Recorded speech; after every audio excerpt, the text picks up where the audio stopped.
Hi, welcome to Tony's Quick Tips. When the inevitable time comes that you have to pick the phone up and talk to someone who's effectively a stranger, how do you give yourself the best chance of them engaging with you?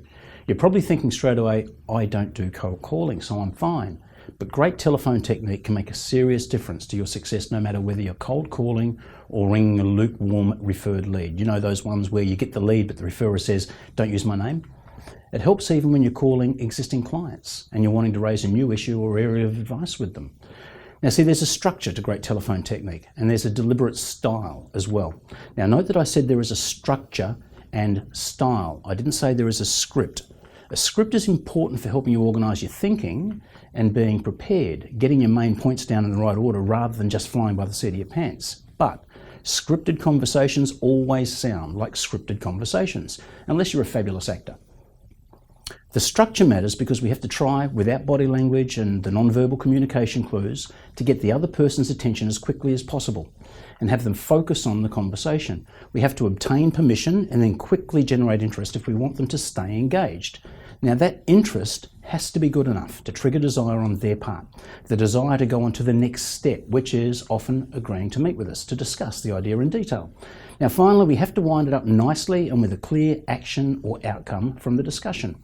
Now you've probably noticed that this is the Marketing 101 formula of AIDA, attention, interest, desire and action.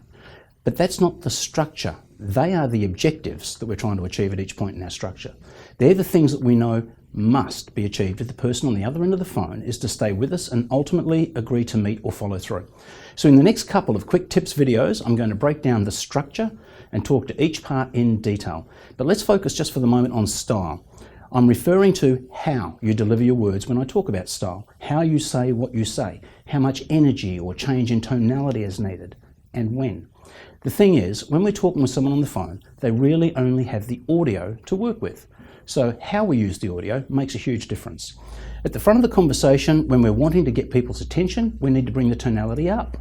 Confident, clear, just a notch up in the volume of our voice and finish questions with an upbeat in our voice. That helps capture and hold attention.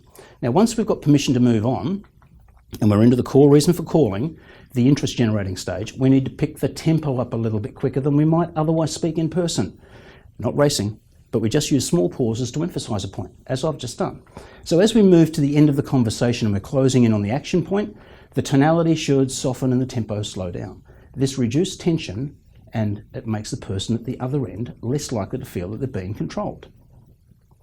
So to have a really effective telephone technique, we need to build the conversation around a structure that will meet the needs of the listener, and we'll cover those in detail in the next few videos, but we also need to think about the style of the delivery.